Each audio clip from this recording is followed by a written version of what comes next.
Good morning, good morning, good morning, world, and welcome to yet another fun-filled season and episode here with us on the Early Morning Sports Talk podcast.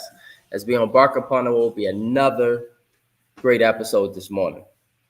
We thank you all for chopping it up with us, and we thank you in advance for a time that will be had.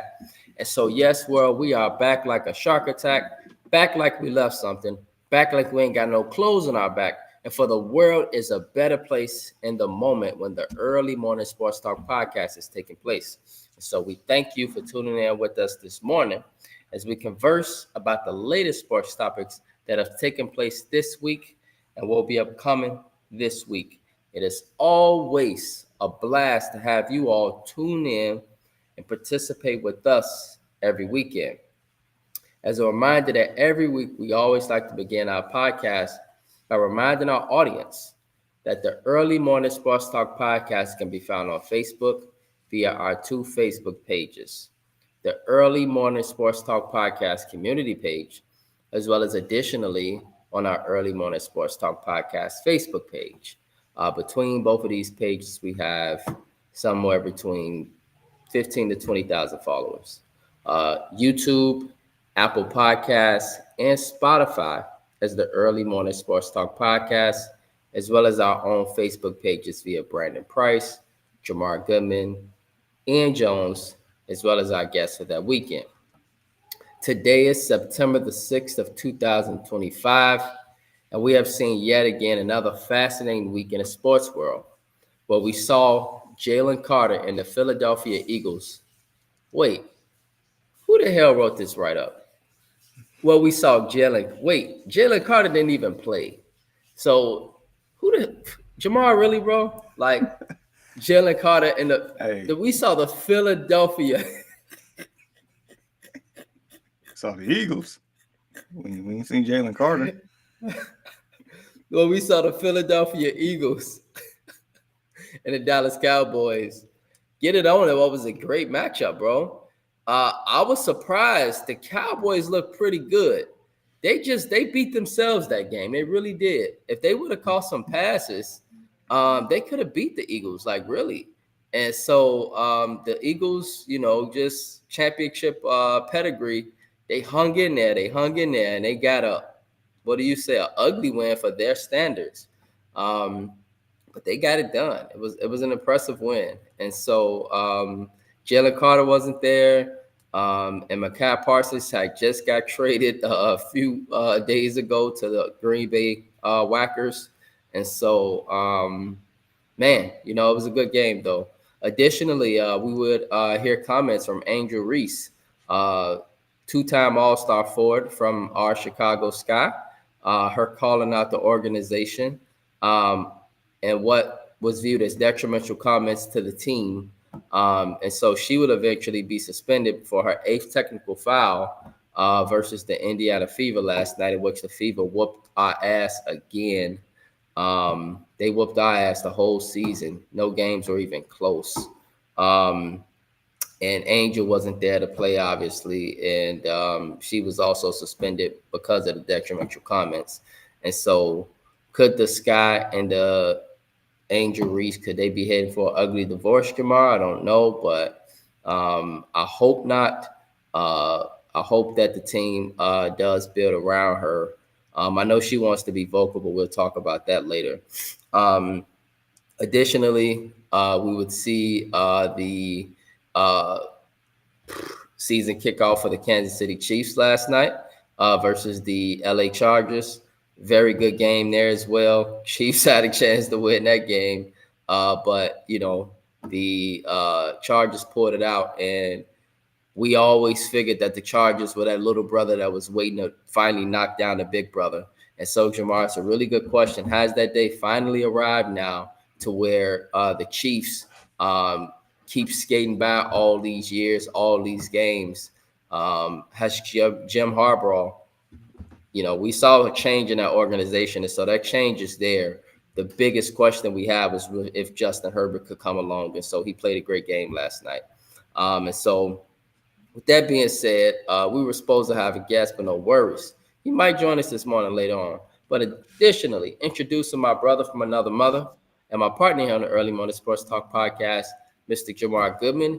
Mr. Jamar Goodman, good morning, sir. How are you? Man, testing, 1, 2, 3. Are we back? I'm not. I'm rusty, bro. Yeah. Uh, it, Hey. As long as you here, baby. As long as you here, it's all yeah, good, man. I guess We we'll figure rusty it out. both. Yeah, man. You know, right now you see we got no followers right now, but we got to do our tags, and so I'm gonna get these tags going, and we're gonna be good. And so, our other brother from another mother and our partner in the Early Morning Sports Talk podcast, Mr. Ian Jones, aka Rod Tidwell, aka Peoples Hernandez, he is getting to the bag this morning. So we understand that. And so, with that being said, my boy Jamar, if you are ready, let's go ahead and let's start talking sports. And so, last night, well, 2 nights ago, we're gonna start with that one. Eagles Cowboys recap. But let's begin with Jalen Carter. And so it's only right that we begin with Jalen Carter because in the write-up, you put Jalen Carter in the Philadelphia Eagles. And so since you put Jalen Carter in the Philadelphia Eagles, knowing damn well he ain't play because he got suspended on the first play of the game, tell us about this game, man. What happened and what outlook are you seeing from both teams? Could somebody be a sleeper? Is somebody a Super Bowl contender? Like, what do you think about this game? Man, look, well, I guess without Jalen Carter, we saw what I guess Dak Prescott and the Dallas Cowboys offense could look like without any pressure or any constant pressure, rather, and them actually having some type of running game. Um, from their side of the ball, Dak actually didn't look bad. He actually looked pretty good. Mm-hmm. And the pressure that they did, give, he was able to escape and maneuver within the pocket and keep his eyes downfield and delivering strikes left and right to CeeDee Lamb all night. Yeah. Javonte Williams, like he did. I mean, he was pretty sensational. I don't want to say sensational, but he was actually a lot more productive than I thought he would be. See, the thing is, like, if Jalen Carter would have actually, played it down in the game, I think things would have went a little different. I think the running game probably wouldn't have been there as much as it should. I don't think Dak Prescott would have been standing up and tall all night, pretty much.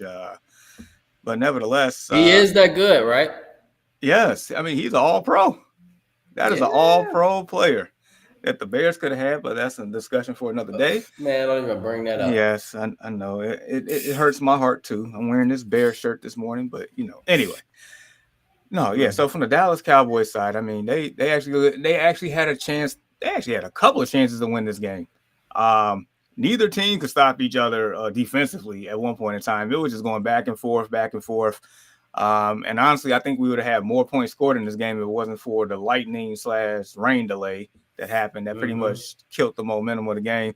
And had Miles Sanders not fumbled that ball in the red zone, I think Dallas would probably scored on that drive too. CeeDee Lamb had 3 drops in the game, 2 of them in the fourth quarter, which I'm sitting here like, you have to catch that. Any other time, CeeDee Lamb would have caught the one where Dak threw a strike down the middle of the field and it just fumbled all of his hands, almost picked. And then even the tough one on that 4th down where Dak was getting blitzed and that was stretched out. Perfect pass. That was a beautiful pass. That was a gorgeous pass by Dak. And CeeDee Lamb is more than capable enough of making that catch. And unfortunately, it didn't work that way. So, needless to say, like as far as the Dallas Cowboys side, I felt like they played higher than expected, for sure, especially after trading Micah Parsons away for a bag of chips.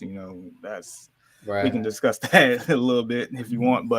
And as far as the Eagles side, I mean, Jalen Hurts doing Jalen Hurts things, Saquon Barkley doing Saquon Barkley things. The only thing that scratched my head, and which has happened last year, maybe the year before to a certain extent, like A.J. Brown wasn't even looked at until like 2 minutes left in the freaking game or around that point. Bro. I'm like, where's Jalen Brown? Yeah, man. I don't understand why he's not targeted. He's clearly your best wide receiver weapon on the team. I ain't gonna say the best weapon, that's Saquon, but clearly your best option outside the numbers, and he's not even looked at.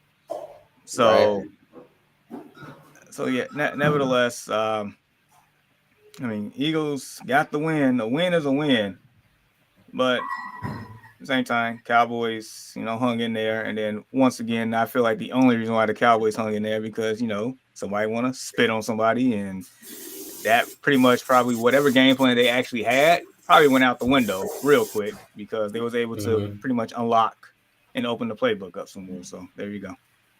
Right, exactly. And so, yeah, man, just you don't do that if you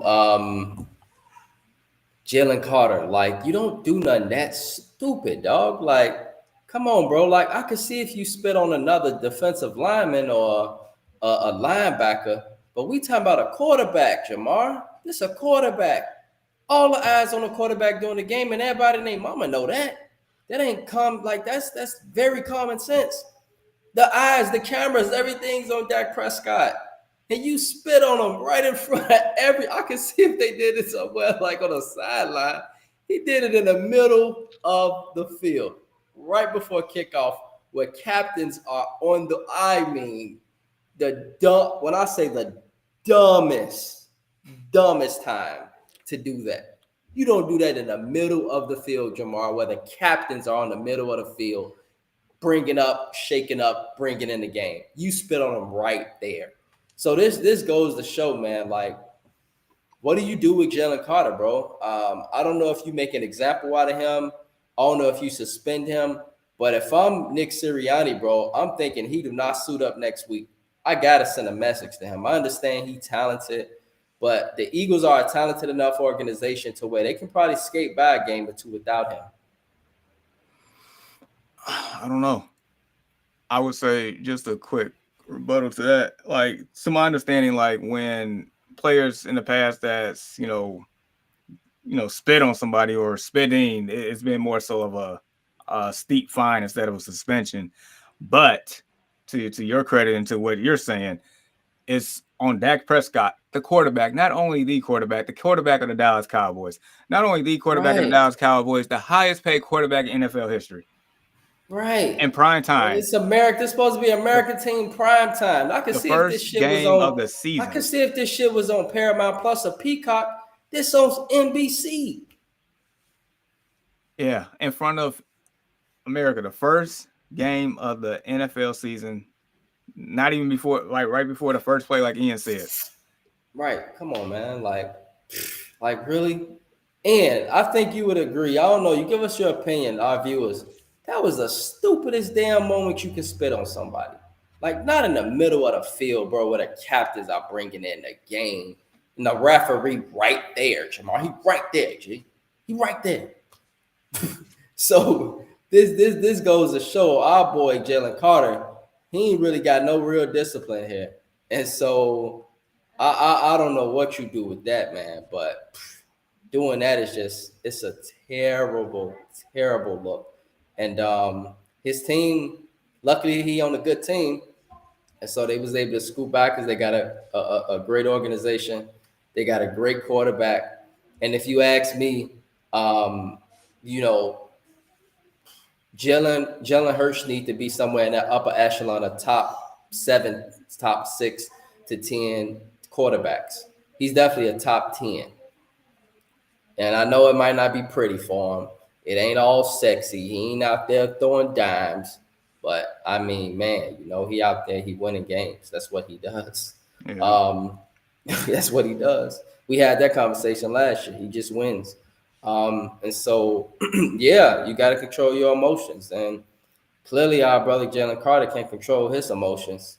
And so it's a really, really, really bad look, man, for the Bears. I mean, for the Eagles and Jalen Carter. And so what do you do with Jalen Carter going forward?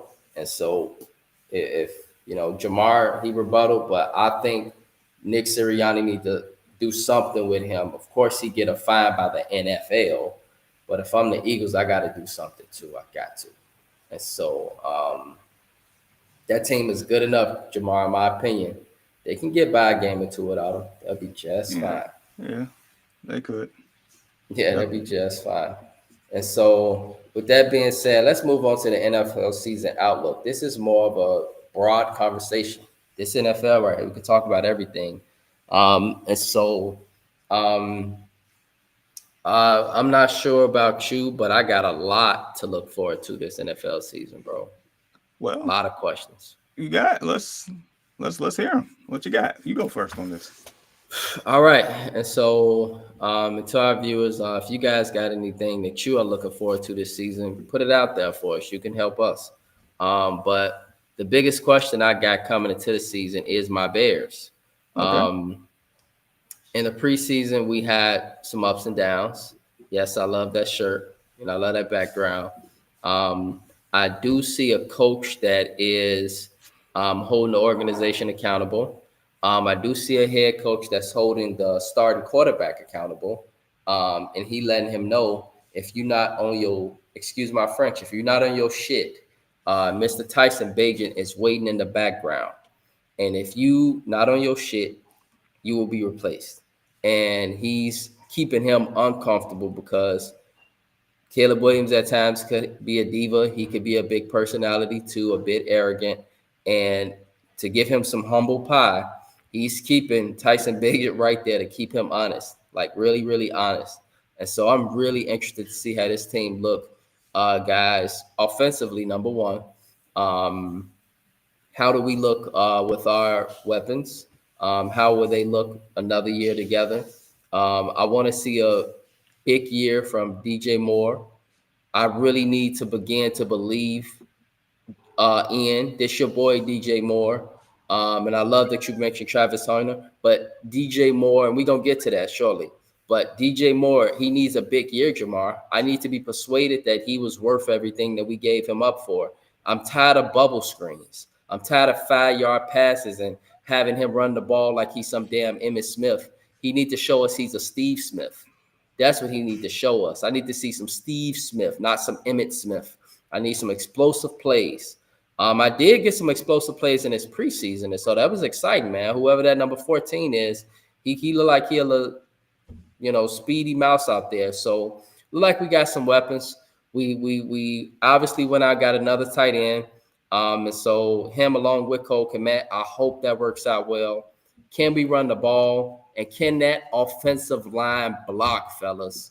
Can that offensive line hold defensive lines and give Caleb Williams time to throw the ball to these weapons?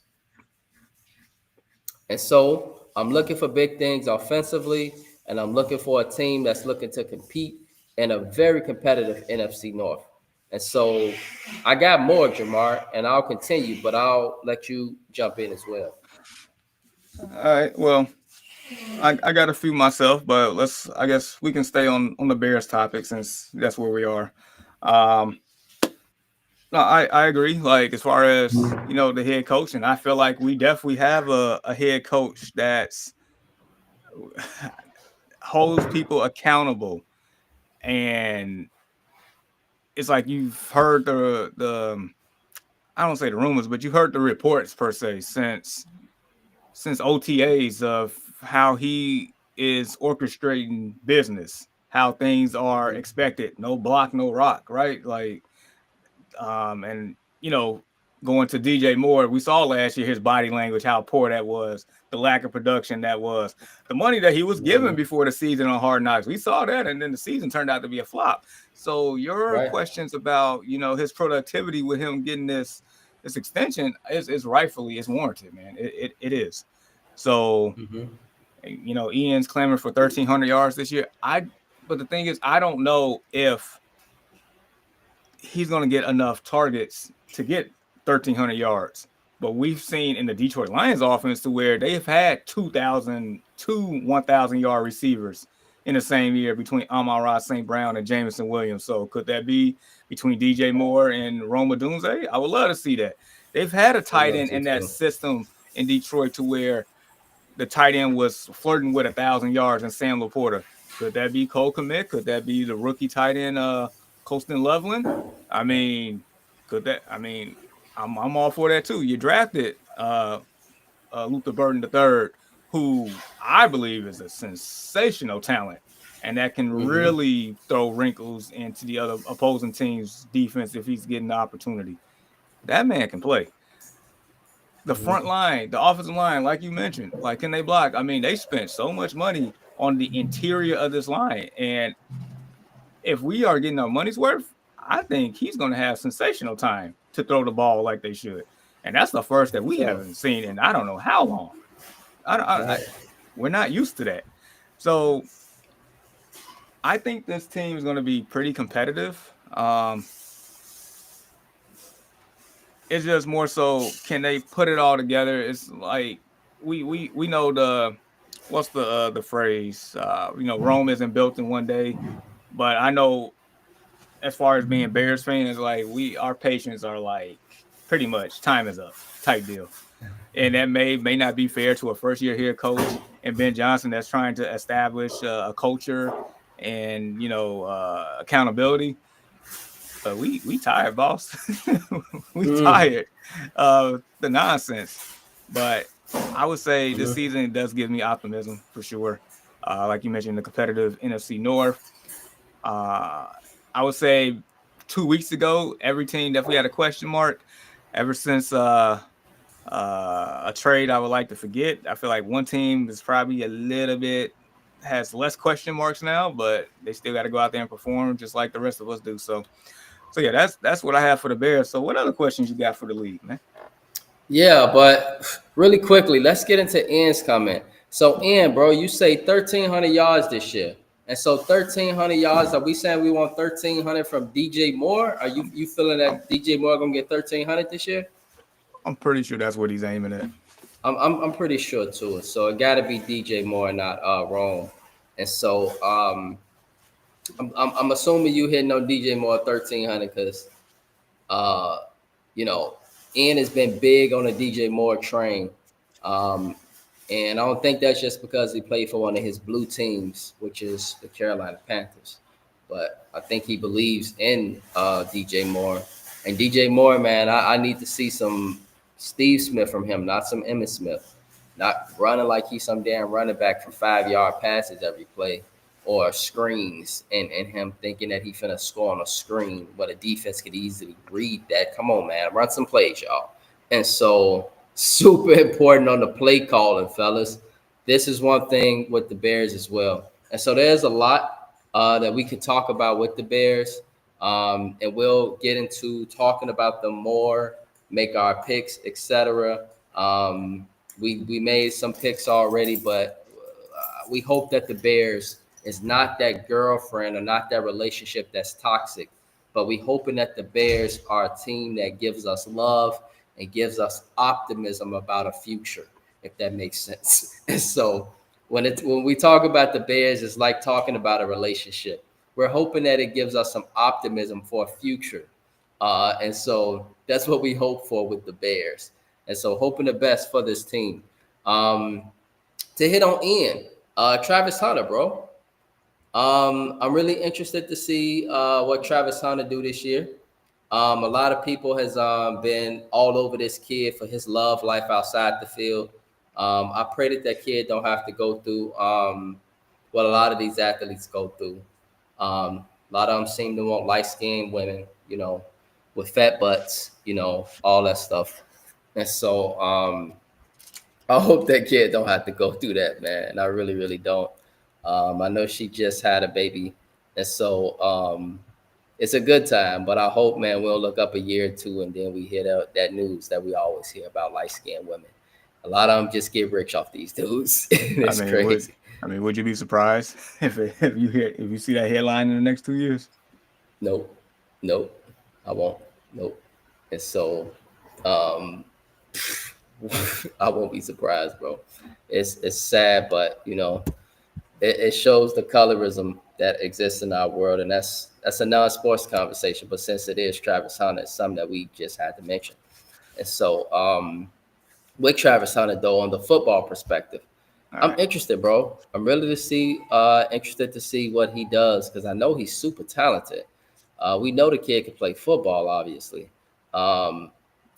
Is he a kid that's going to go out there, Jamar, set the league on fire? Is he going to be a kid that do what Justin Jefferson did his rookie year, what your boy Jamar, Mr. Chase out in Cincinnati did his rookie year. Is he good enough to do what Randy Moss did his rookie year? There are some expectations for Travis Hunter, and so I want to see what this kid doing. So I'm definitely looking forward to see what Travis Hunter do. And so that's one thing I'm looking forward to. Additionally, a big question I have, bro, is finally, can Josh Allen or Lamar Jackson overtake your boy? And so, Lamar Jackson, his kryptonite has been Josh Allen, but also his kryptonite, of course, is Patrick Mahomes. And Josh Allen kryptonite is clear. It ain't nobody else that's his kryptonite in the NFL other than Patrick Mahomes. Yeah. And so this year it has to be, I'm not saying it has to be the year, because I think both of these guys will be, if health pending, they'll both be with their respective teams next year.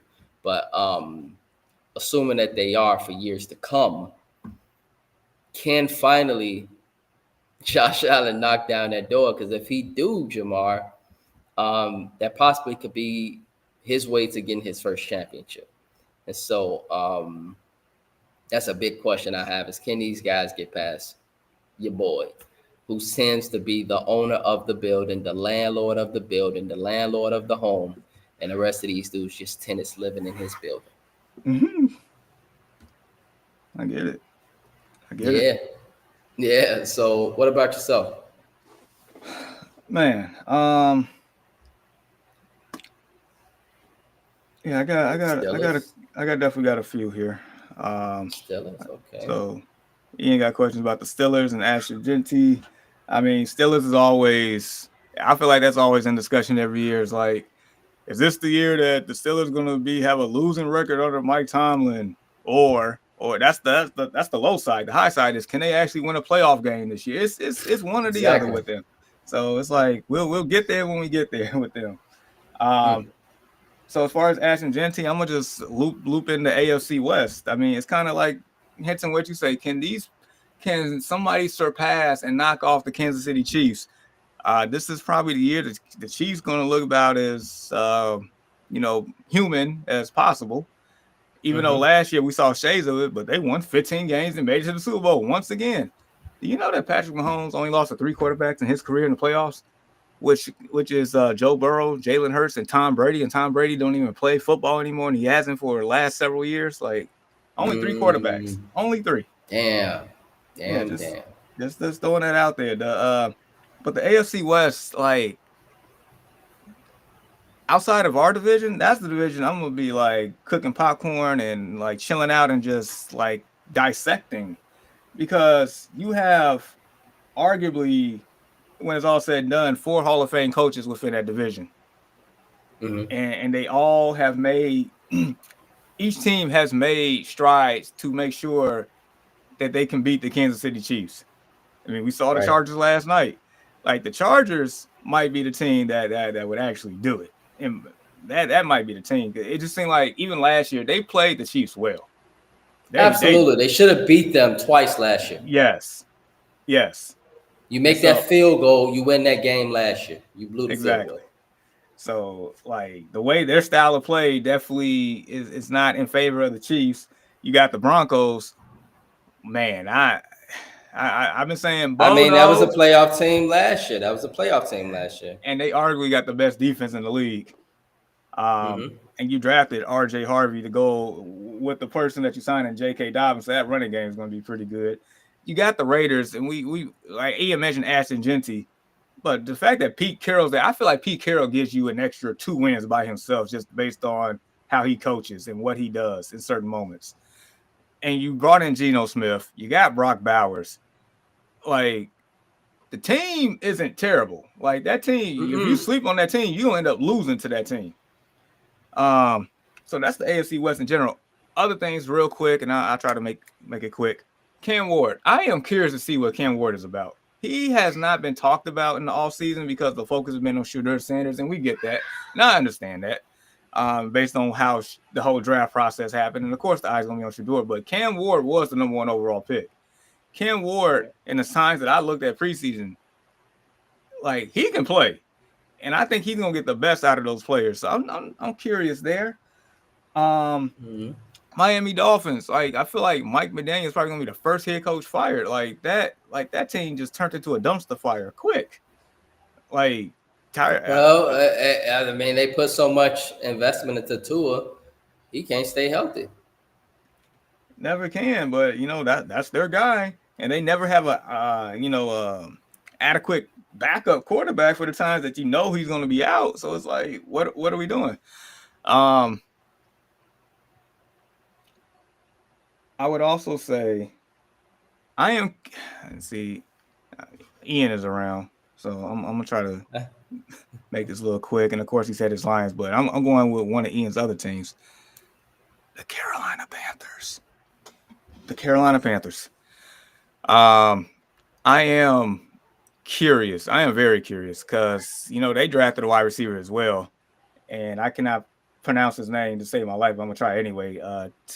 Tetatoria McMillan, whatever his first name is, but the guy from Arizona who is a big body receiver who kind of can give you shades of Mike Evans in a sense.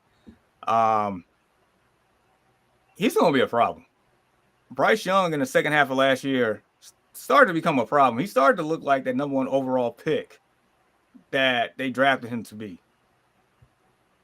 I think that team. I hope so. I hope he really, really plays good this year because this definitely a do or die different year for him as well. So it's a do or die year. Yeah, I think that team can sneak up on some people. And Chuba Hubbard, I mean, they paid him, and he was their best player on offense last year, probably their best player period last year. Absolutely, yeah, But absolutely. yeah, there could be many more things we can get into, but I just wanted to highlight those real quick.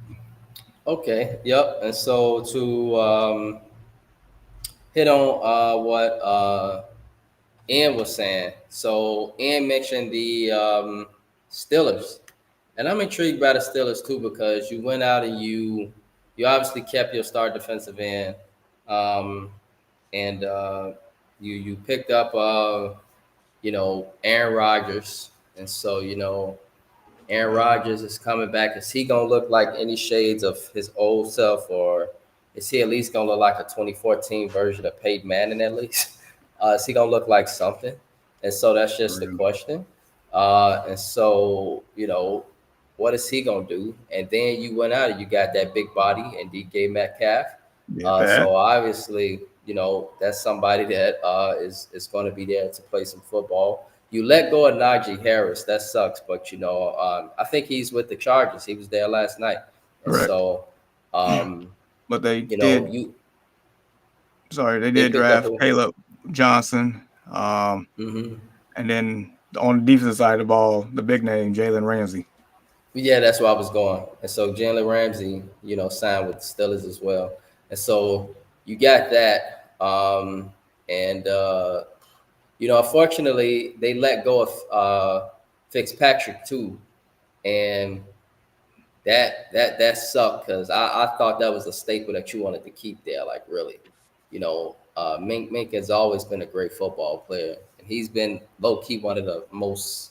I ain't saying one of the best safeties, dog, but he been definitely a top 10 safety in the league. You can't do certain things with Minka. If you leave that ball hanging too long, he'll pick you off. And so he's a respectable, very respectable safety, very reliable, very valuable. And so you let that go. So it's interesting with the Steelers because they are in my opinion, I know you mentioned that AFC West, but every year, any football fan knows that AFC North.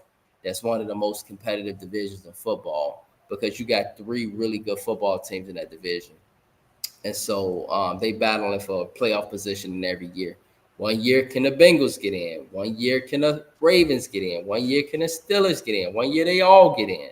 And so, and then you still got a young Shador who I think will eventually, and I want to predict this, guys. I think eventually, uh, depending on how things go, I'm predicting a carousel at quarterback for the Browns as it always been their entire career, their entire existence as an organization. I mean, and so I don't believe Joe Flacco will keep the job. I don't think none of us do. I think at some point he's going to get benched, and it's going to be between Dylan and your boy. And who knows? I think we could definitely get a chance to see Shedeur play this season for the Cleveland Browns for sure.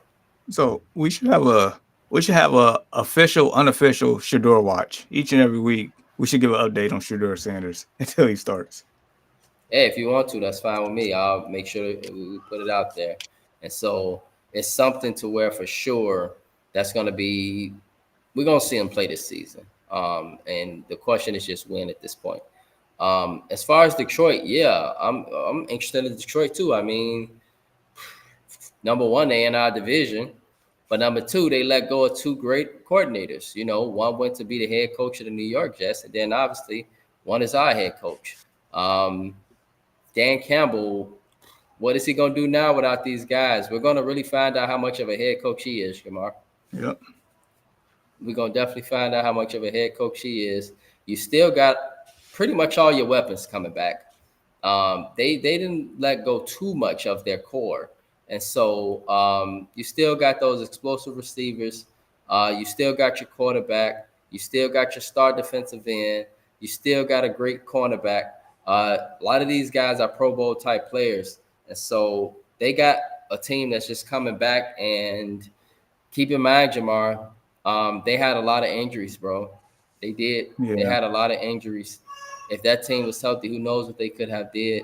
And so it's a lot to focus on with Detroit. And so I'm really interested to see how they do in a competitive NFC North with the Green Bay Packers, with our Bears, and then a Minnesota team that literally, if we don't forget, they were playing for the NFC North Championship to win 15 games. Now, I know they're empty calories team for you, but 14 wins, that ain't no fluke. And so we're going to see, man, how that whole NFC North come out, because I think that's one of the best divisions in football again. I agree with you with that last comment. One of the best divisions in football. I'm with you on that one. Definitely with you there.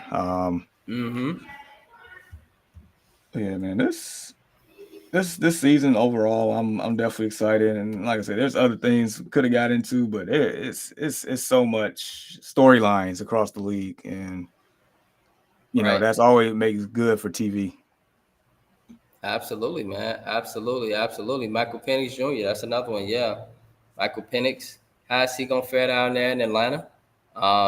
Kirk Cousins is now in the background waiting on him. So, and Kirk Cousins getting paid. I mean, if it's Kirk Cousins, I mean, he getting his paycheck regardless. But I think the Falcons, man, they're concerned about their future.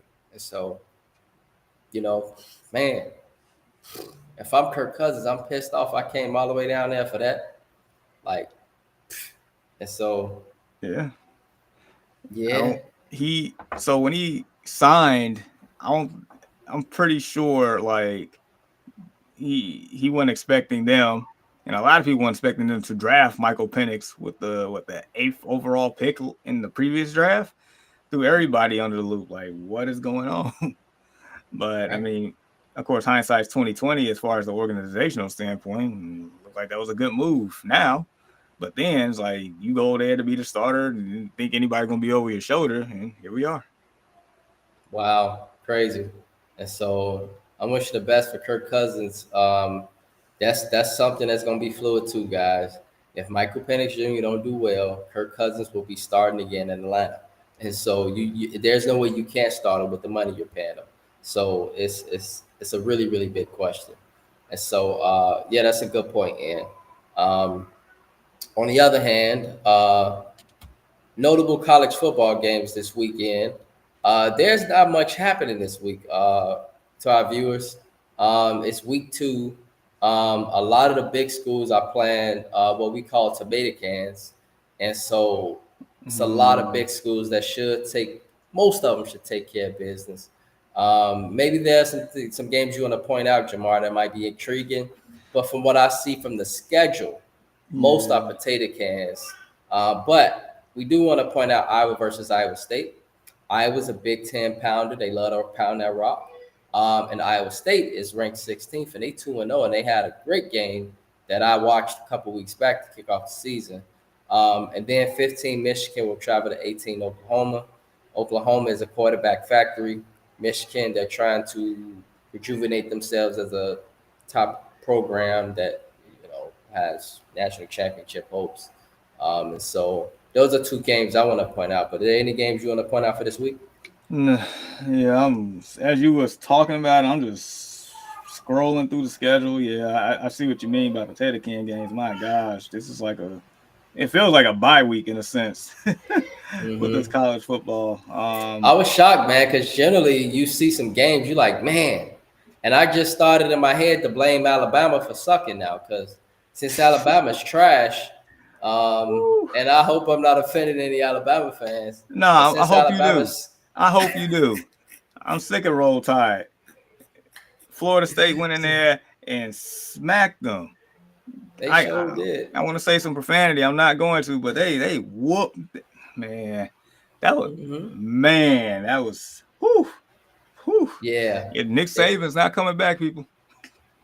Right, and I think Alabama fans somehow they're looking and they're wishing, man, I hope Nick Saban come back to save us. But the way it's looking, Nick Saban's enjoying retirement.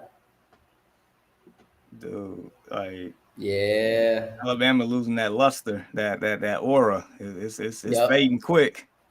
That aura is being lost, man. And so, but I was shocked when I looked. I'm like, Alabama is the reason why it ain't sexy as it used to be. Colorado don't have Shedeur Sanders, Jimmy Horn, and Shiloh anymore. Travis Hunter, those guys. So they all in the NFL. Outside of Shiloh, who got cut by the Buccaneers, and what the hell was he doing a couple weeks back? Man, I think one team that I might look. I thought I saw them on the schedule, if I'm not mistaken. I think Texas play. I want to see how Arch does this week, because all eyes going to be on him. That's a good point. Just to see how Arch does. It's not about their opponent world. This is just about Arch Manning and him being who Paul Feinbaum and others, my gosh, just before he played it down, viewed him as being one of the greatest potential quarterbacks in NFL history. I mean, in college history. First round draft pick. Roy, my boy, what it do? What's going on? What's going on, baby? Hey, it's good to have you on, man. And so, going back to Arch, it's a really good question. Like, what is Arch going to do?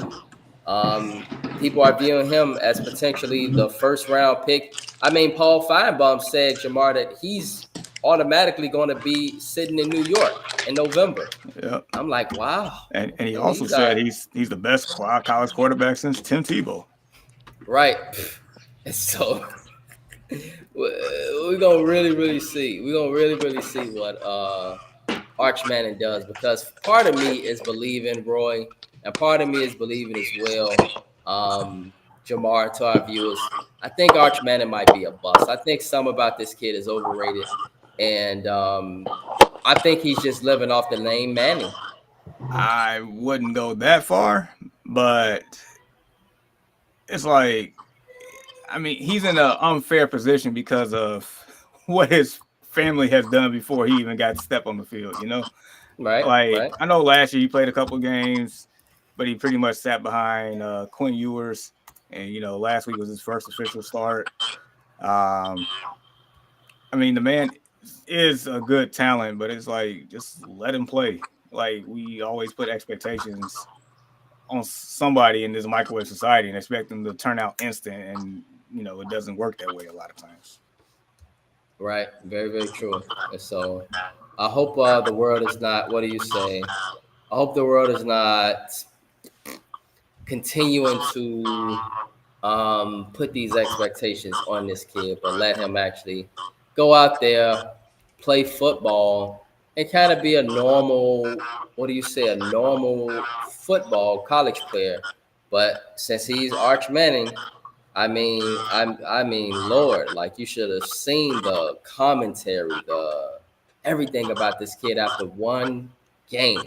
And so at his first start. And so, with that being said, let's introduce our guest for this morning, our brother Roy.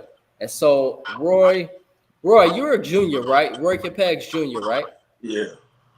Yes, sir. Yes. And so, Roy is went to Morgan Park with myself, Peoples Hernandez. Roy always been cool. Roy stayed down the street from me when we were young people. We would take the same Kedzie bus sometimes. The shorties. I don't know if you remember that, Roy. Um, Roy was born and raised in Chicago. Shout out to my August brother. He's an August brother like us, Jamar.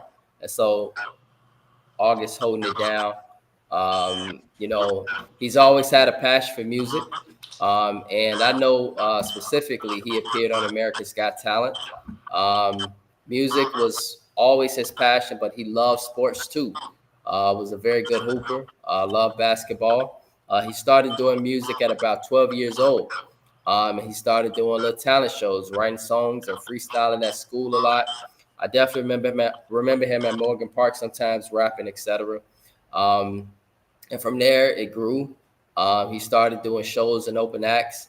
And so he's done open acts for artists such as Style P, G Herbo, Lil Durk, L Hitter, Queen Key, 3 6 Mafia, and so on. He's working on dropping a project right now. We'll talk about that shortly, probably dropping in October. He also always been a comedian. We know that since high school. And so he does TikToks. He does videos. He just loves making people laugh and live life and be happy. And right now, he is a working man. He works for an electric company called Osmos, and he travels doing inspections and internal treatments on utility poles. And so, with that being said, introducing our brother from another mother, and joining us for the first time on the Early Morning Sports Talk podcast, Mr. Roy Capex Jr. Roy, good morning, my brother. Thank you for joining us this morning on the Early Morning Sports Talk podcast. How are you? I'm good. My bad. I got my times mixed up. I don't know why I thought it was 9 o'clock. It's all good, bro. It happens, man. So, we ain't judging you here, man. We grateful just to have your presence. So, with that being said, we just talking sports, man, and we just talking everything. And so, Roy, you into the music thing. And so, do you have a title for your project? And where can we find some of your music or some of the project that you've done? You got any places where we can find them? YouTube, Spotify, blah, blah, blah. Like, where can we find some of your works and your projects? YouTube and Spotify and stuff like that. It's pretty much all over. I mean, you want to catch one of my earliest projects, that's on YouTube. Okay. And so, do me a favor. Put that link inside the chat that we got, me and you. And from there, me and Jamar will make sure we put that out on the page when we do our recap later on tonight, later on this evening for our podcast session today. So we'll make sure we put your music out there, bro. Okay. Yep. On the other hand, additionally, you are on America's Got Talent. And by the way, I think your microphone is echoing. So if you could, Roy, turn down your volume a little bit. That's better? Yeah, that's a lot better. Yes. Yep. And so you are on America's Got Talent, bro. That's a dream for most people. Like, really, bro. And so tell us more about that experience. What was it like? Did you travel somewhere? Like, was it like the lights were super bright? Like, what was that like, bro? It was definitely an experience. I had to go to Las Vegas to even audition and stuff like that, just meeting different people from around the world. Like, it's just like you see on TV. You got the bad people, you got the people you don't even know why they're there. Like, it's crazy, like different personalities. But at the same time, it was fun. Like you said, I don't know. It just make you feel like you already on the big screen, like you already made it. Right. Yeah, man. America's Got Talent. I'll definitely do it again. Just for the simple fact, just the traveling and meeting new people and the activities that they have. It's good interacting. I really wish we could take it back to where we used to have to interact to even get to know each other instead of just right. Yeah, this is factual, man. And we definitely live in what Jamar kind of said, microwave society, and so it's easier to use the internet these days. But yeah, man, that's awesome, bro. Traveling to Vegas, auditioning, things like that. I'm sure that exposed you to a lot and to a lot of different people, and so that's what's up, bro. And so on the sports tip, man, are you more of a Chicago fan? Like you rock with the Bulls, the Bears? Like what teams you kind of, Man, rock with on the sports end? I'm from Chicago, so I'm always rock Right. with my Chicago teams, no matter how bad they is. It's a respect thing. Mm-hmm. Nah, Right. will I put my money on them? I don't think I would do that one. I'm a Kansas City fan. I'm a Mahomes fan. I've been following him for quite a while, and he hasn't let me down. So you got to stick where the money at. When it comes to basketball, I don't know. Like over the years, basketball has gotten it's pretty even all the way around. It's hard to pick a favorite player. It really just depends on how the team is doing that night. It's not, to me, it's not nobody really dominating in the basketball area. Everybody's pretty much equal. You're right, because it's not too much competition. Yeah, it ain't no dynasties no more. That done got shut down. And that brings up a point, Roy. Let's talk about that because we heard about this Kawhi Leonard news. It seems to me that might be false. But I heard that it seemed like it was a joke that due to this Kawhi Leonard situation, and this salary cap, false salary cap, they say, a false salary cap, that some stuff will have to be reneged. I'm not sure if that's false. SGA won't go back to the Clippers. No. Like that would be a blessing for the Clippers. It sure will. Right? Like, that'll be a blessing for the Clippers. Like they'll go immediately into championship contention. Like, and the Thunder would just be like left out like a kid that just got pushed out the alley and they don't know what happened. They just got pushed out the house for no reason. And so like, okay, thank you for confirming that, Jamar. And so, but seriously though, on that end, bro, what does this mean for Kawhi Leonard and the Clippers? Like, could he potentially get suspended, or is somebody gonna get fined? Somebody gonna get in trouble, Steve? What's gonna happen with this, you think? To be honest, I don't think nothing's really. Well, no. I was Roy. I was talking to Jamar on this one, and so I was just curious on what Jamar thought. Like, he can go. Oh, go ahead, Roy, and then from there we'll get Jamar to see what he thinks. Like with that, do you think somebody gonna get suspended, or like what's gonna happen with that situation? What particularly happened though? I'm not sure. I'm trying to look it up. Oh, okay. So Kawhi Leonard, basically he signed with an organization. This organization was a false organization, but it was associated with what do you say? It was associated with Steve Ballmer. And so all this was a false investment.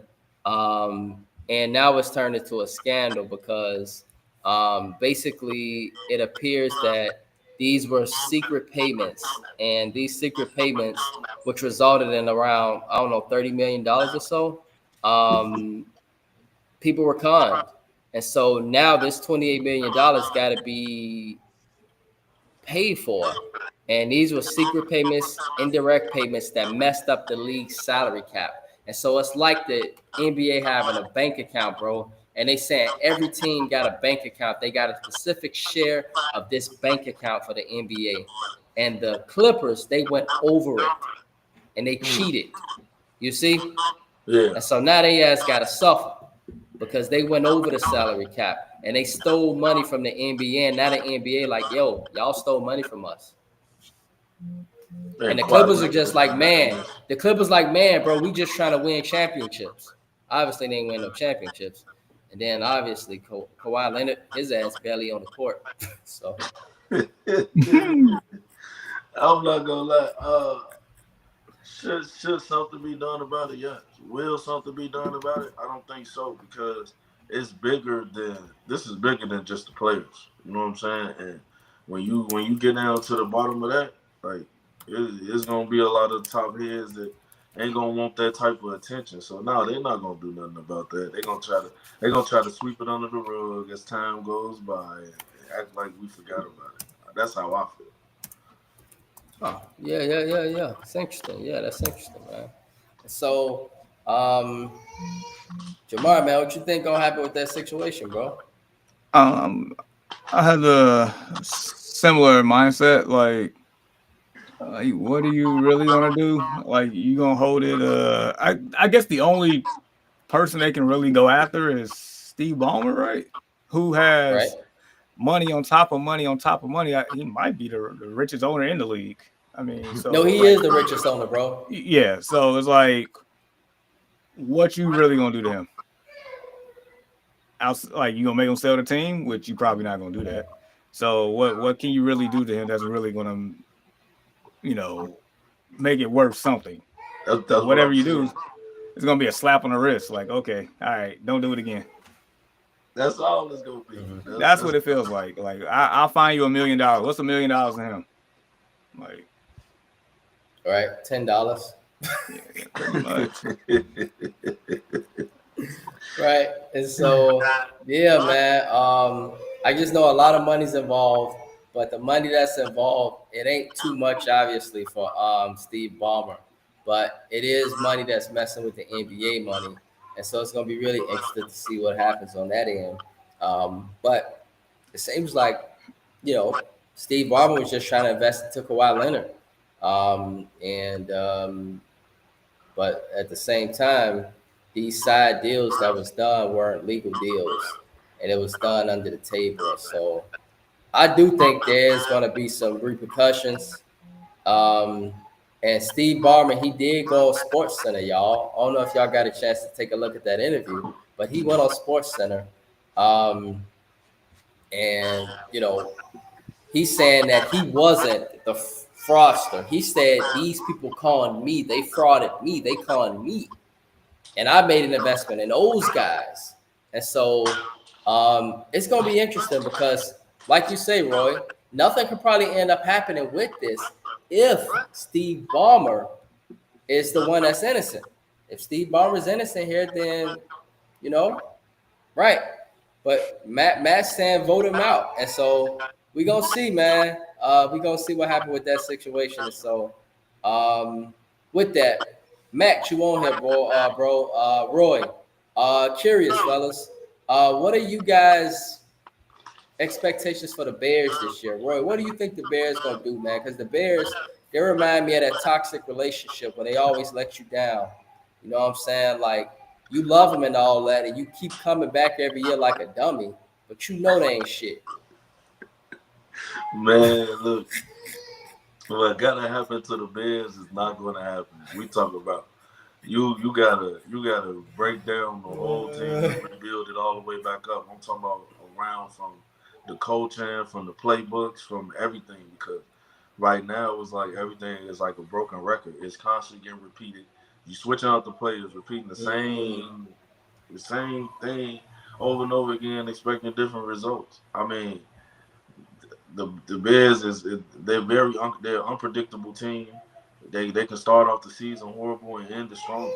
Like it all depends on how hungry they are and what their mindset is. As far as me trusting in them, I don't know. It'll be a good thing. I'm gonna just have to go game for game. Like we're gonna have to take this game for game. I can't just put all my money in one basket. Right, exactly. This is facts. You definitely can't put all your eggs in one basket with the Bears for sure, because if so, you're going to lose that damn money. And so that's to be wise. It's We best to be really need wise. another quarterback, man. We need we barely got a quarterback that can see over the line of scrimmage. He is short. This is one of my concerns coming out of the draft for him. Yeah, he is. He not the tall traditional quarterback. But uh, Jamar, curious, bro. Do you think this is a do or die year for Caleb Williams? I know it's his second year, and I know it's a tiring conversation. It is. But do you think that if he don't do well this year, the Bears are going to really, really begin to look at, okay, next year is going to be your final year if you don't do nothing this year? I guess what do you define doing well? Because I mean, from a statistical standpoint, he wasn't terrible. I mean, he had bad moments. Heck, the whole team had a lot of bad moments. But I mean, I don't think he was as bad as portrayed. But I guess when you are the number 1 overall pick and the number 2 overall pick had a historic season and took us in the NFC Championship game, it kind of like, expectations get inflated a little bit on that one. So, I mean, just to answer your question, I don't think so. I think it's more so what the team is going to do as opposed to what is he going to do overall. If the team is winning games and competitive and, like how we get towards December and they start having those in the hunt, images on the screen and you see the Bears there, then, cool. If you don't see the Bears there, then it's a bigger issue at hand. So that's where I'm leaning at. Okay. I got expectations for him, y'all. I think it is going to be pressure on him, and it's sad, but it's Chicago because it's the Chicago Bears. And I think the Bears are going to be good. We got an angel watching over us, y'all. Rest in peace to Mrs. Virginia McCaskey. I know a lot of people stated she was a problem with the organization, but perhaps she might be that guardian angel that say, hey, this football is going to drop in DJ Moore's hands, Jamar. That football is going to drop in Rome Odunze's hands, Roy, and it's not going to get picked off by Green Bay because Virginia McCaskey's going to land that ball in DJ Moore's hands. So I think the Bears, shaky. They were, some of them, but some of them were persuasive. I know that last one was really bad, but they still came back and won. That was impressive to see them come back and win. So they won, and that let me know that they went undefeated. But it's preseason. The Bears went undefeated in 2024. You remember, Jamar? They always they do this in preseason. Then when the season comes, they have the fans so hyped up. Right. Then the first 3-4 games they lose. Right. Speaking of picks, you ready to get into the picks? Yeah, but before we get into the picks, my boy, let us get into Angel Reese comments. Did y'all hear Angel Reese comments, fellas? Yep. The All-Star 4. About what? So Angel Reese made comments about the Chicago Sky, the organization. And it's something that obviously last season I was hitting on. Jamar and Ian is my witnesses. I saw the first game, Roy, and I knew immediately in the first 5 minutes it was going to be a dumpster fire the entire season. I saw just 5 minutes, all I need to see. And Angel Reese and his team has been competing as 1 or 2 worst team, second worst team, etc. Between them and the Connecticut Sun. Angel Reese is frustrated. And so she pointed out the organization and she pointed out the players. She said, we need great players. We need better players. And I'm just thinking, if I'm Ariel Atkins, if I'm Kia Nurse, Jamar, if I'm Elizabeth Williams, all these women that came over from different teams to try to help this team win, I'm thinking, did she really just say that? But we know Angel Reese as Chicagoans, and watching her, she could be very arrogant, very immature. It's a lot with her. It's a lot. And so, Jamar, bro, I know we stand for women on this podcast. We really do. We stand for women's sports hard, and we stand for the WNBA. But was Angel Reese a little bit wrong on this one, or how do you feel about this?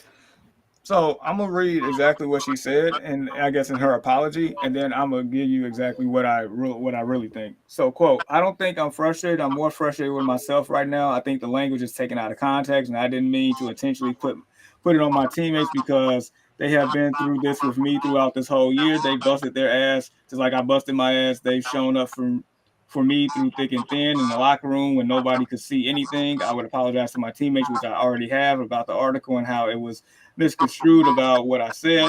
I just have to be a better with my language because it's not the message, it's the messenger, and understanding that what I say can be taken any kind of way. So I have to be better and grow from this. All right. With all that being said, what she said technically wasn't wrong. She probably shouldn't have said it, but she's not wrong. She's not wrong. She's definitely not wrong. Everybody know that she's not wrong. She's not, dude. That team, the organization is a dumpster fire. Like you said, in the first 5 minutes from the other season, when you watch, it's it's typical. It's a prime example of how Chicago sports are ran in this city. It really is. That is the just bad organization, bad decision making. And then, okay, yeah, she said what she said, but she's not wrong. But you're gonna punish her by suspending her for half a game? Like, either you suspend her or you don't, and that just pretty much tells you that you don't know what you're doing. I think it's not so much as what she said. Is I feel like it's the fact she's the one that said it. Like, first of all, you have to be able to back up your comments and the things you say. Like, if they need great players, then why are you not focused more on the court than you are on social media? But it makes no sense. It's like you contradicting yourself. But you're not even showing you want to be a great player. You know what I'm saying? Like, you missing layups and tip drops close to the rim. I mean, I don't think no, what she said wasn't wrong, but it's the fact that she was the one that said it. If it had been like a Caitlin Clark or somebody else that's putting in more effort and more work, then I feel like it wouldn't even be no backlash towards it. But because it's her, and we've been watching her career as soon as it kicked off, man. We wanted to root for her, but then she started falling off into the wrong way. Like, she kind of putting her foot in her own ass, if that makes sense. Yeah, for real. It's like then they might as well get rid of you. We need great players. Then you shouldn't even be hooping, to be honest. Wow, I don't know if anybody told her that, but I hope Angel hear this, because I'm with you, bro. I'm with you. Saying, like, I love Angel Reese. I love her, but she fouled for saying this shit. Like, she fouled for saying this. How you gonna come in that locker room now and look me face to face and say, "Oh, I'm sorry"? Really? It ain't the same after that. Come on, Jamar, you know that, dog. It ain't the same after that. Like, literally, you say that about me, that means you've been talking about me behind my back the whole time. Yeah. Literally. And it just came out at the perfect moment when you got angry. You know, when people are angry, we all know this through psychology. When people get angry, they say stuff they really feel. And so she clearly felt this way for quite some time. And it just came out at the right moment. And so now we come in the locker room and we amongst each other. It ain't the same no more. Like, at this point at the end of the season, Jamar, I'm just thinking of how I'm going to get my bags and get the hell up out of here now. I don't want to be with her. I don't want to play on her team no more. I want to play with her. I don't even want to see her no more. And so, like, Ariel Atkins, Kia Nurse, Slovakia, all these people that came from different teams that came to the Chicago Sky, even though they ain't the best, like, you know, you can't be in her face now. Like, it can't just be, "Oh yeah, we good now." Like, it's gonna be like, I'm ready for this season to end, and I don't want to be around you no more. And now I see why people troll you online. Now I see why people troll you on social media the way they do, the way they talk about you, because you do this type of stuff. And it's a harsh reality, but perhaps Angel need to hear that. And so, yeah. Jamar, you got anything else to add on that, bro? I mean, I could say, I guess two things can be true at the same time. I mean, maybe she isn't the right messenger to say it, but she wasn't wrong. But also, I mean, in my opinion, she's the best player on the team. So if the best player on the team is saying these comments and she ain't the right person to say it, then what does that say about your team? It definitely says they're a bad team, but what does it say about her as a leader of a team? She's clearly the organization has tried to make. They've clearly said, Angel, we want you to be the leader of this team. And when you're a leader of a team, you have to conduct yourself and say things a certain way. And you can't just say things the way you say it and then be the leader of the team and then expect everybody to want to follow you after. You got a point. Yep. When it comes to leadership, no, that was not a good leadership move. But like I said, when it comes to leadership, do we really feel like she's the best person to be in position for that role for the team? That's do a we fact. really feel that? Yeah, and then like a lot of people don't want to say it, but I know underneath the cover they feel that way. Yeah. Like you said, if she's the best player on the team, what does that say to you? Like, she getting backlash for being trash, can't even make a layup, but she's the best player on the team because she can average a double-double. Right. Goes back to the whole organization being trash. But see, at first they didn't give us nothing to be excited about. They won a championship out of nowhere. Wasn't nobody paying attention to the season. They just came out of nowhere, won the championship, and now all of a sudden everybody's bandwagon fans. The organization, it ain't been nothing for a long time. They ain't been getting paid. They ain't even had no endorsements, no advertising, no nothing because they was trash. So when it comes to building a trash team up to where they can make a name for themselves, how they going about that little spark, they bit off more than they can chew, is what I'm saying. You know what I'm saying? Like it was already a choppy organization. This thing is getting built from the bottom, from the ground up. Roy, I disagree with you as a WNBA fan, and I love you, my boy. But the Sky actually been a quality organization for years, and the reason why they was because, what's his name? James Wade. He was the head coach of the Sky. When he was the head coach of the Sky for most of his tenure, and Jamar, you can kind of think about this now. They were a pretty good competitive team. 1 year we lost in the playoffs to Vegas. The Erica Hamby hit a half quarter to beat us in the playoffs 1 year. And then the next year we went to the playoffs and we lost in the first round. And then we got Candace Parker. And Candace Parker, she turned everything around. And so they had a good 4 to 5 year window, bro. And even 2014, they made the WNBA Finals. Most people don't remember that, but they made the championship. They just lost to Phoenix and Brittany Griner them way back when. But basically, overall, the organization has been trashed since Candace Parker left. But part of me, fellas, blame Candace Parker for abruptly leaving the way she did and how she left. I don't know if you remember this, Jamar. Remember the year after we won a championship, Roy, this is 2022. We were supposed to go back to the WNBA Finals. Connecticut beat us and Courtney Williams. She killed us that fourth quarter. She's a championship player that played for Minnesota now. She's a part of the stud buds, whatever they call it, Jamar. She was killing us, and she was the reason why we lost in 2022, in which Game 4, we were up 2-1 that series. Connecticut blew us out. But Game 5, we were leading, and I was watching that game, and that was the game to go to the championship again to play Vegas. And I'm like, man, we finna go back again. And the Sky blew the game. We were up. We just needed to make some layups, y'all. Some layups. We missed layups. It was just terrible the last 5 minutes of that game. From that point on, when Candace Parker walked off the court and she was pissed off at James Wade for not letting her run the team, because Candace Parker is a very strong personality, and she's like a head coach on the floor. She wanted to control the team. And James Wade, like, I want to control the team. And she's like, no, I want to control the team. She stormed off the court, and she didn't come back on that court with the Chicago Sky since. And from that moment, Roy, the Sky organization just went. Yeah, and so they put a lot into her, and they from there, they have been a trash organization for the last 3 years now, bro. But you don't think that they were wrong for not giving her what she wanted? They should have given her what she wanted. I agree. Because now that organization's recovering.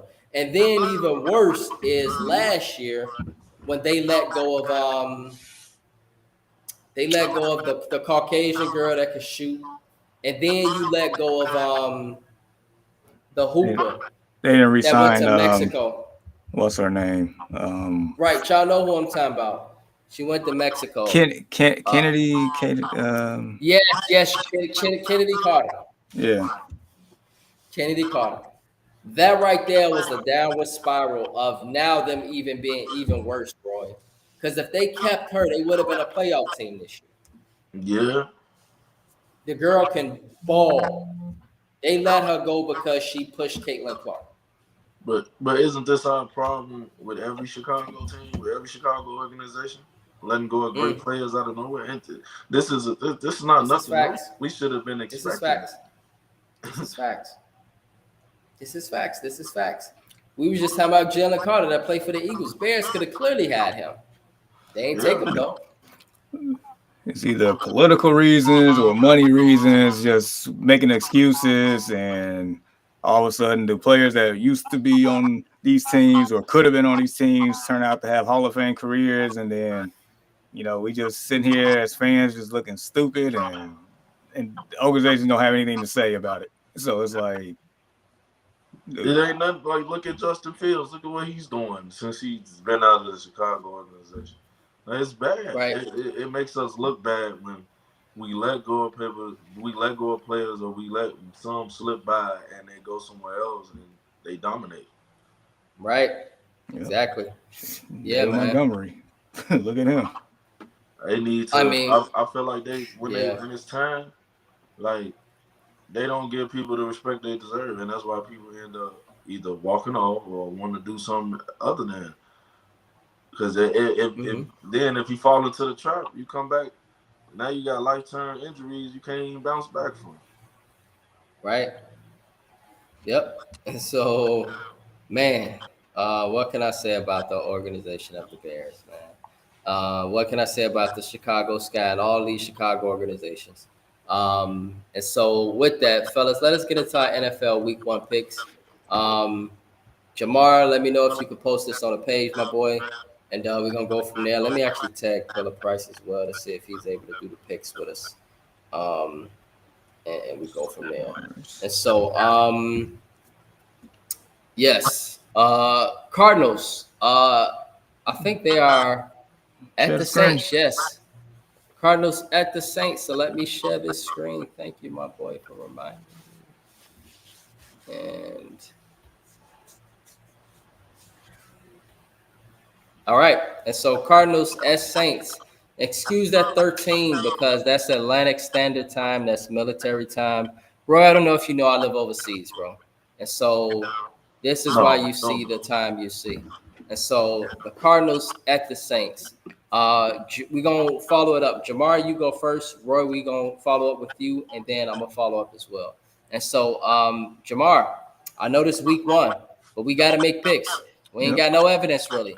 But based off of the evidence and based off of what we know about the starting quarterbacks, et cetera, the starting teams, who you got for the Cardinals at the Saints? All right, and in each game, I'll give you these numbers here. Cardinals are favored by 6.5, 43.5 over under. I'm definitely going with the Cardinals all day, every day. Saints a dumpster fire. I think Spencer Rattler's their starting quarterback. That's enough said for me. Right. Marvin Harrison Jr. better go off from this game, and Kyler Murray better give him the dang ball. Give me the Cardinals. Yeah, Roy, I know you're a sports fan. I know you watch NFL occasionally. Who you got for this one, Cardinals at Saints? To be honest, I think I'm going to ride with the underdogs on this. I think the Saints are going to come out and be kind of impressive because one thing, week 1 and everything, a lot of people underestimate how the teams are going to come out. I just think the Saints are going to. I don't know. Some telling me to go with the underdogs. Right, and let's not sleep though. Keep in mind, Roy and Jamar, Calvin, Kamara's still there, Alvin. That man can win a game himself. You still got Taysom Hill that's still there. There's still some little pieces in New Orleans, you know what I'm saying? And so the game could be a lot more competitive than what people think. But I'm with Jamar. I'm gonna go with the Cardinals. Yeah, Marvin Harrison Jr. better have a good game, and James Conner better dominate the way I've always viewed him as being a very good running back. He's a very productive running back. So I got the Cardinals. Oh yeah, they got one of the best tight ends in football too. Probably the overall best tight end in football. Panthers at the Jaguars. Who you got, Jamar? All right, just so you know, Jags are favorite 3.5 at home, 46.5 over under. This one, I'm gonna go with Carolina. Okay. I don't really have too much more to say. I mean, I don't know. I'm still trying. Like you said, it's week one, lack of evidence, but my hunch says the Panthers on this. Okay. Yeah. Roy, what about you? As far as that game, yeah, I'm probably gonna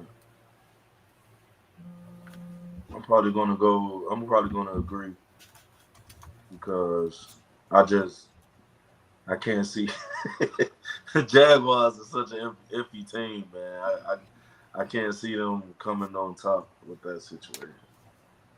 Right. And I think Travis Hunter's going to have a great career. This would be a nice coming out party for him, guys. He at home playing against the Panthers, Jamar. Mm-hmm. This is your opportunity to have a coming out party. He might do a few little impressive things, but he gonna find out tomorrow that the NFL is the NFL, I think. And so I got the Panthers too. Bucks at the Falcons, NFC South, man. Playoff implications already, Jamar. I'm joking, but Bucks at the Falcons, bro. What do you got? Hey man, there was some people out here that believe the Tampa Bay Buccaneers are a Super Bowl team. I'm not saying I'm one of them, but I believed it. I believed it last year, man. They made the second round. They made the second round. I mean, they're not a bad team. I'll say that much. They are favorite 1.5 on the road, 47.5 over under. I mean, these two teams when they played last year was fireworks. At least one of those games. I'm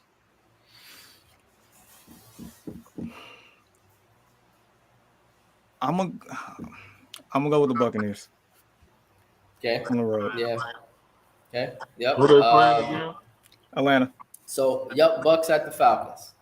It's on the screen, by the way, Roy. Yeah, I know, but I don't know how to blow that up. Okay. I got it. I can see, but if I had to pick, I'm going with the Buccaneers for sure. Okay. Yeah. It's gonna be interesting to see Michael Penix Jr. His first official start. That's gonna be very intriguing, and so I'm very interested to see how our boy do there. But I'm with y'all. I'm gonna go with the Bucks too. I believe in Baker Mayfield, and I believe that Mike Evans is actually the best receiver in football. And that's just what I believe. I know people. I've been saying it since last year. I believe he's the best receiver in football. Can't nobody stick him. They can't. And so, give me the Bucks. Steelers at the Jets. Hey, this is kind of exciting, fellas. This is Justin Fields' first start with the Jets. Now, he did pretty good with the Steelers last year. He won football games at least. Can Justin make those throws? Because that's the only thing missing from his repertoire, in my opinion, Jamar. If he can make tight throws, that man be a Pro Bowl player. Can he make those throws? What will he do with this Jets team? Aaron Rodgers, this is his first start tomorrow, guys, with the Steelers. Who you got for this one, Jamar? Just so you know, Steelers are favorite 2.5 on the road, 37.5 over under. I mean, both quarterbacks are starting against their former teams. Like, that's wild. I'm gonna go with the Steelers, and I think they just have a more functional foundation on defense and offense, and just overall, I want to trust the Jets. I just can't until I see it. Give me Right. Steelers. Yeah. Roy? To be honest, I think Justin Fields is coming out this season with a point to prove. Mhm. I really feel like he's going to dominate. I feel like he's going to be around a team that's going to build a playbook around him and see the full potential that he has. So I think I'm going with the Jets on this one. Okay. Yeah, for me, I'm gonna go with the Steelers. I don't know what I'm getting from the Jets at this point, so I think the Steelers are. What do you say? They're one of the teams where you look at them and you're like, all right, I at least expect this team to be a playoff team. You got to take care of the teams like the Jets if you are going to be that team. So I got the Steelers. On the other hand, Bengals at the Browns, fellas. Bengals at the Browns. Joe Flacco starting tomorrow. Not Shador. So who you got for this one, Jamar? Cincinnati's favored by 5.5 on the road, 47.5 over under. I'm going since give me the Bengals. Bengals. Yeah, that's not about right. Roy, I'm going with the Bengals. right? We got a Cancun. Give me the Bengals. Yeah. That's pretty much a no-brainer. Voila. Yes. Y'all heard that button.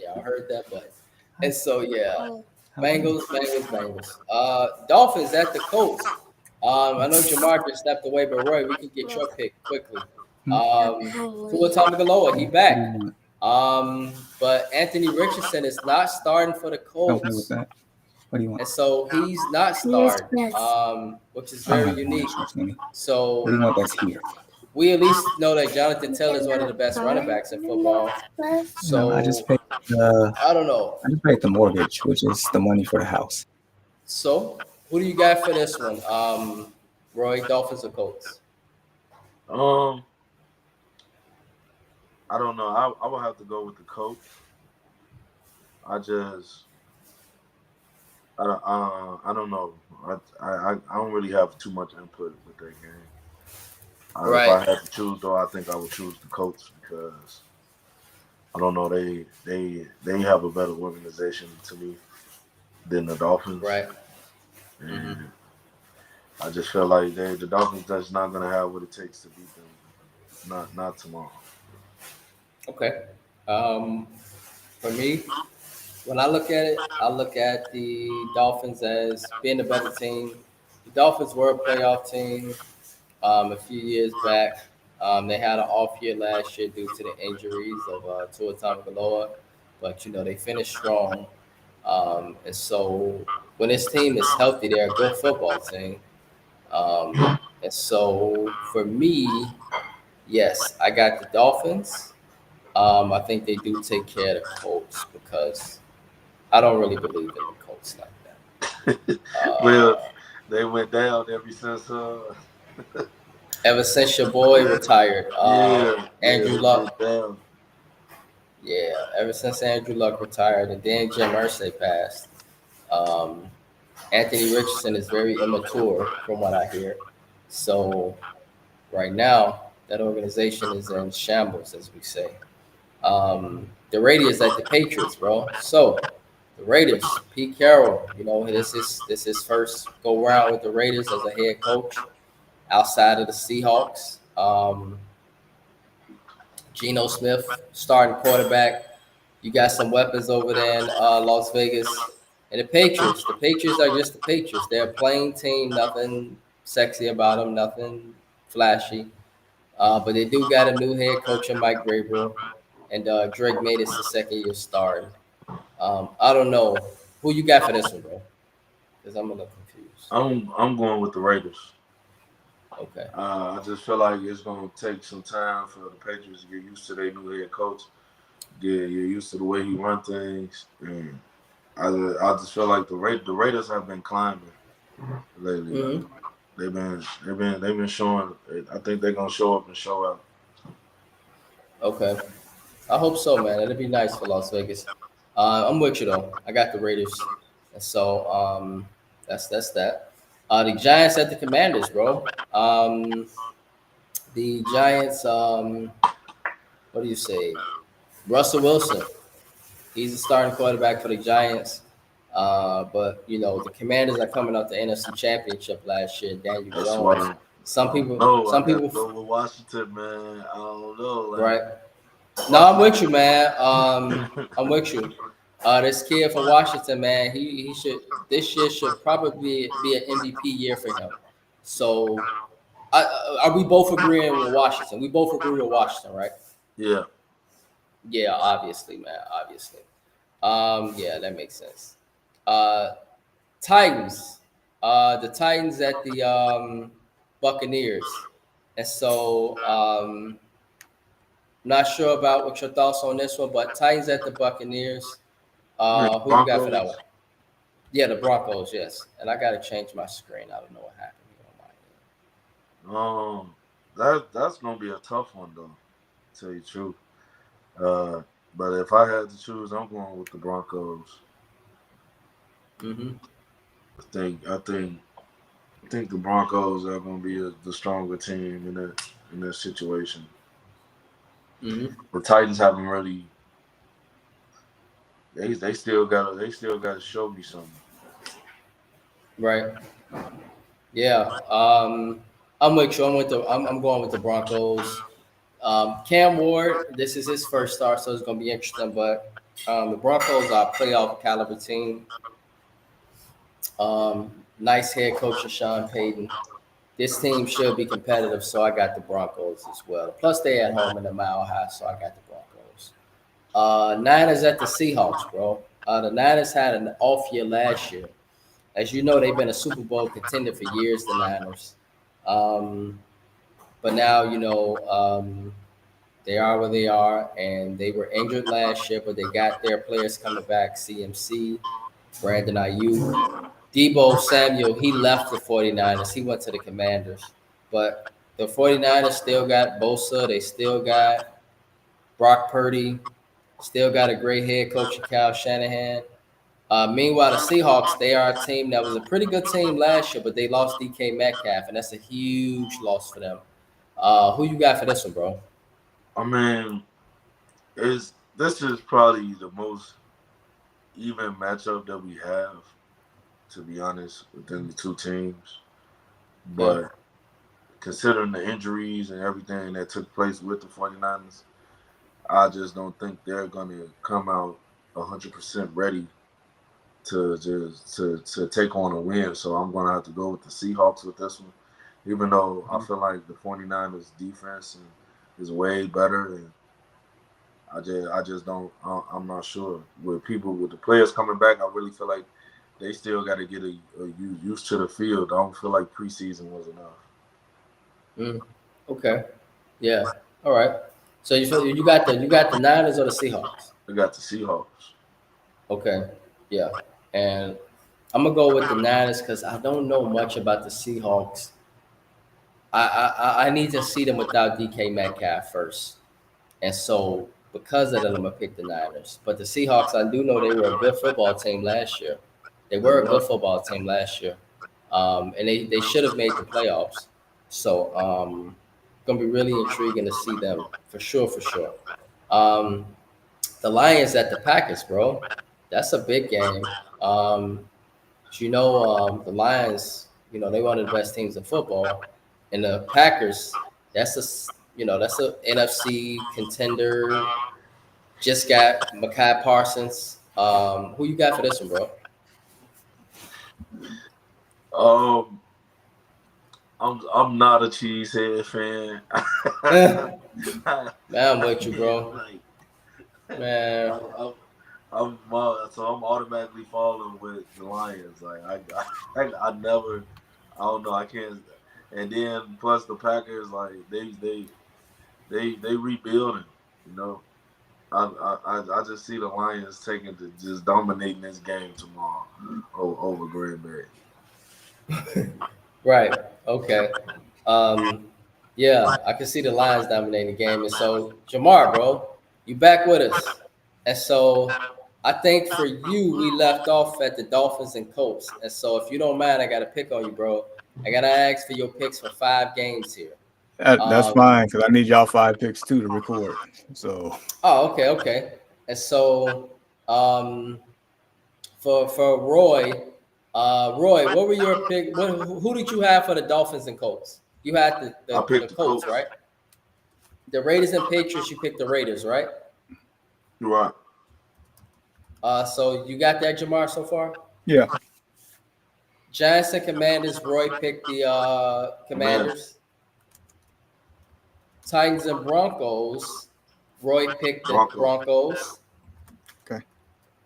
And then the 49ers and Seahawks, Roy picked the Seahawks. And for the Lions and Packers, Roy picked the Lions. gotcha. As for me, for the Dolphins and Colts, I picked the Dolphins. Mm-hmm. So the Raiders and Patriots, I picked the Raiders. Okay. Giants and Commanders, I picked the Commanders. Yep. Titans and Broncos, I picked the Broncos. Yep. Niners and Seahawks, I picked the Niners. Oh, okay. And then the Lions and Packers, I picked the Lions. Damn sure ain't picking no Packers. That's Wait a minute. Could you? Maybe not now, but you was on a Packers bandwagon not that many years ago. I was getting ready to order your Packers jersey. Man, I don't even want to hit the damn Packers right now after they got McCall Parsons. It's like the rich keep getting richer, and meanwhile we over here starving. Like, ugh, it irritates me. And so, bro, for you on the other hand, who you got for the Dolphins and Colts? Yeah, give me the Daniel the Jones is starting, by the way, for the Colts. Yeah, it don't matter. Daniel Jones, Anthony Richardson, Jamar Goodman, it don't matter. I'm getting the Dolphins on that one. Danny Crimes taking his crimes to Indianapolis. For real. Yeah. And then Patriots, Raiders, definitely taking the Raiders on that one. Okay. Commanders for sure. That's a no-brainer. Broncos for sure. Now this 49ers Seahawks one, this is interesting. It is. That's pretty even matchup. It is. I'm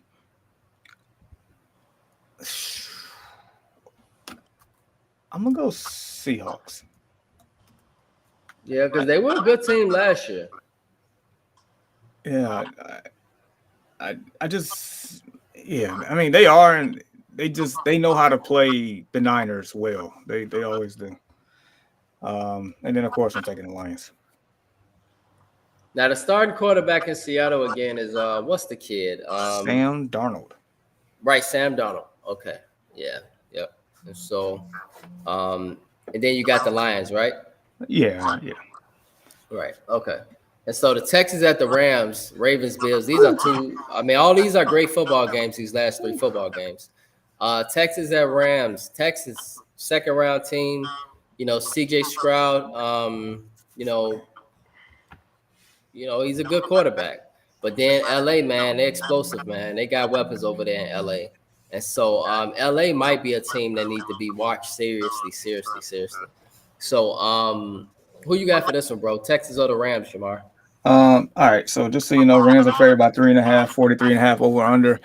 So my thing is, in which it has been said, but maybe not front and center, like Matthew Stafford's health, like he ain't touched the rock, he ain't doing a pass at all. But he's gonna start. But it's like, I don't. It's some uncertainty there.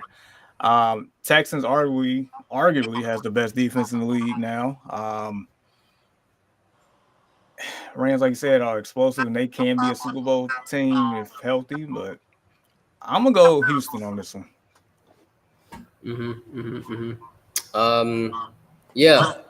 who you got? I'm going with the Rams. Okay. The LA cooking.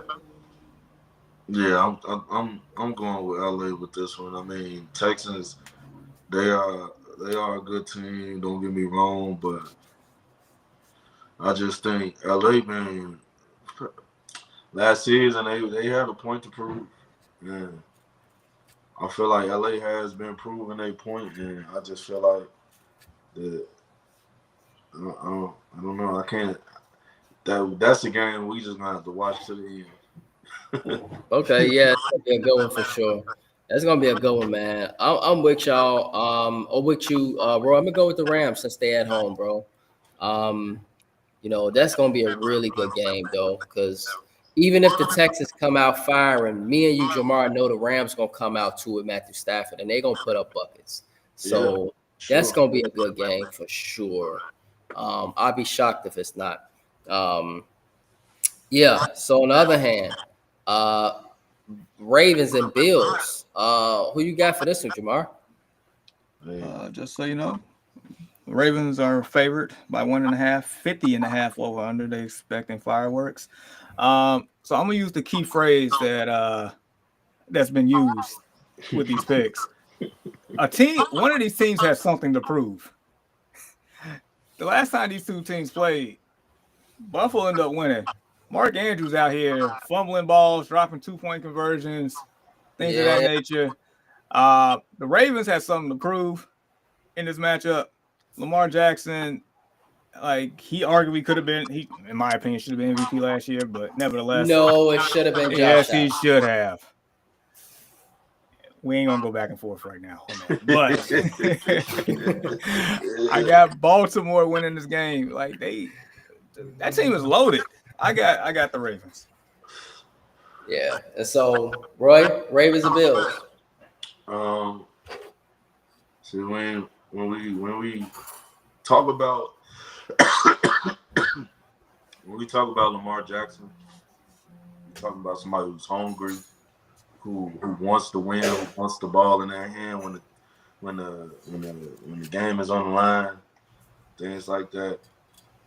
But then when we talk about the Bills, we're talking about a real competitive team.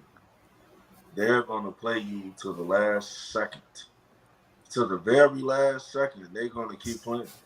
And with that being said, I don't know. I'm going to have to ride with the Bills. I just feel like their defense is a little bit better than the Ravens. And to me, defense wins games. Man, this is a tough one. As you guys both can imagine, of course. The Ravens, yeah, man, they definitely got something to prove. Mark Andrews definitely blew that divisional playoff game last year. But, it was a number of mistakes that they made. The Ravens have kicked themselves in the foot the last 2 years in the playoffs. On the other hand, the Bills, reigning MVP. But, Josh Allen is another guy that wants the ball in his hand.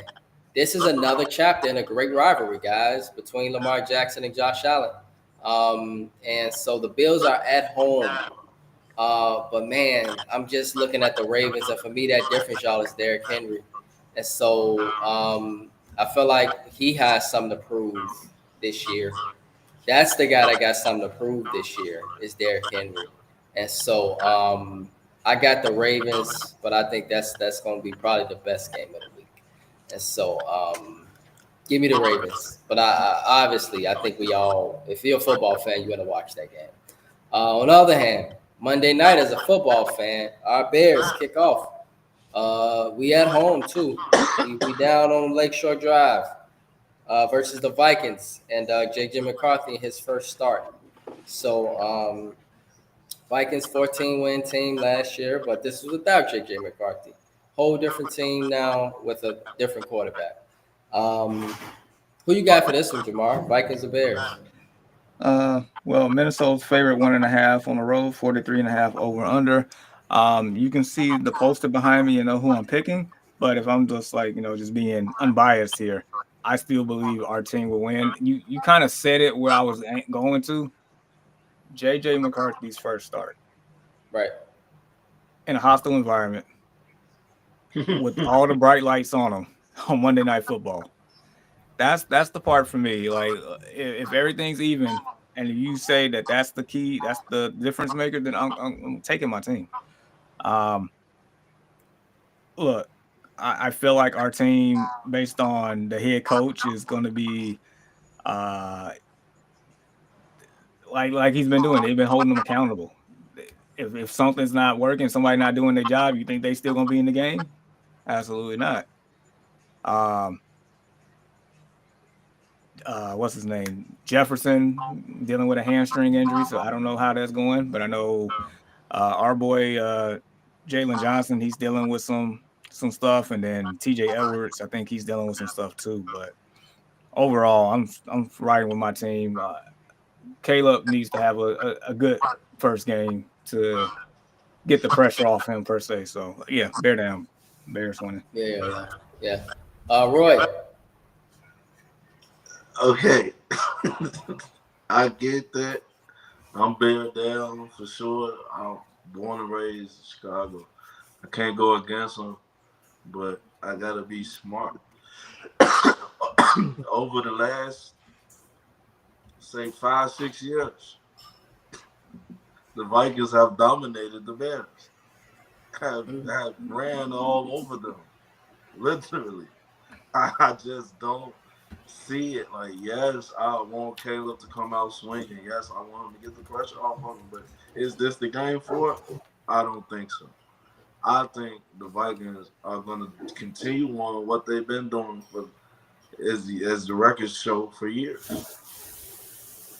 I just don't. I can't see it. Like, who would tomorrow? Who would I be rooting for? What shirt I might have on? I might have on a Bears shirt. But in my brain, will they win?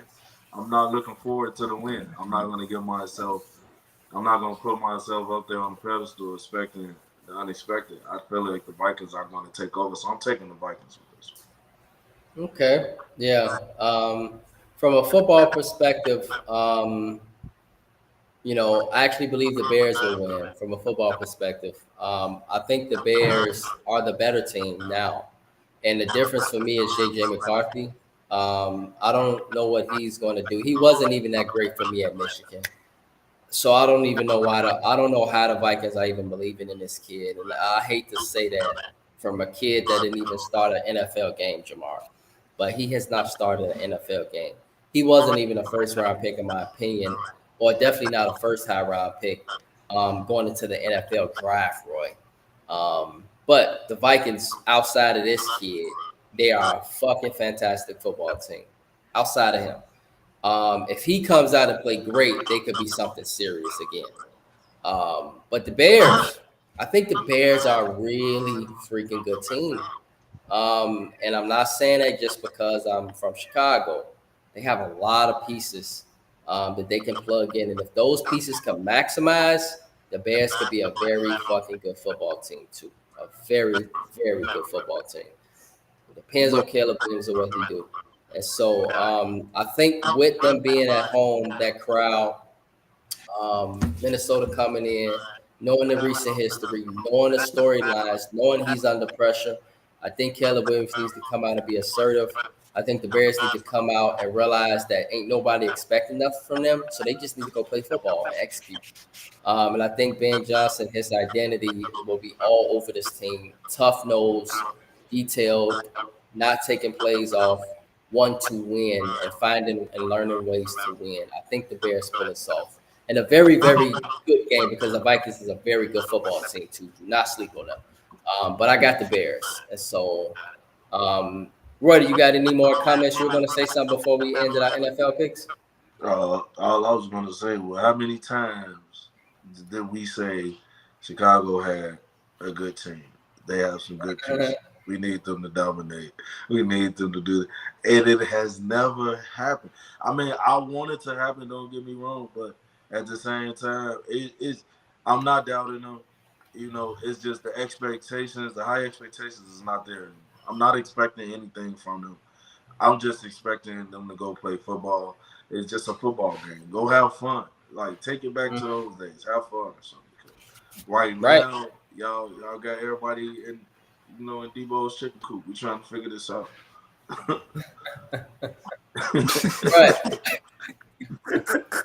That's a good analogy, bro. We gotta definitely make sure we post that this week. And so appreciate that, Roy. And so the Cubs and Sox, really quickly, the Cubs are in wild card contention. They're leading the first wild card place, their first place in the wild card. Milwaukee took over the division. I remember when Kevin came on, Jamar, he stated that he believed that the Cubs would win the division at least. He was right. The Cubs were in the division, but Milwaukee got really hot. And so the Cubs, they're still in contention for the NL Central, but likely the Cubs will be playing as a wild card. But they likely will be in the playoffs, the Cubs. They'll be suiting up in October. On the other hand, the Sox, we saw an improvement with the Sox, and I'm kind of proud of the Sox because I didn't have any expectations. They had a really good week, guys, where they dominated the Minnesota Twins and completed a 5-game. Sweet. They swept the Twins and then took care of the Tigers, who are first place in the AL Central. And so the Sox, they got some new kids that came in recently, and they playing really good baseball, y'all. And so the Sox, they are a team, I believe, next year that's going to surprise people. We put that out there right now. They will be a team that might actually sneak up on some people next year. Real talk, y'all. And so with that being said, support this screen. Support this screen, and let's put up that caption for that QR code. And we're going to let that ride out. And so that's right where Roy is. And so, Roy, I don't know if you see it, but I see it's it. right in front of you. And so for all our viewers, just click on that screen.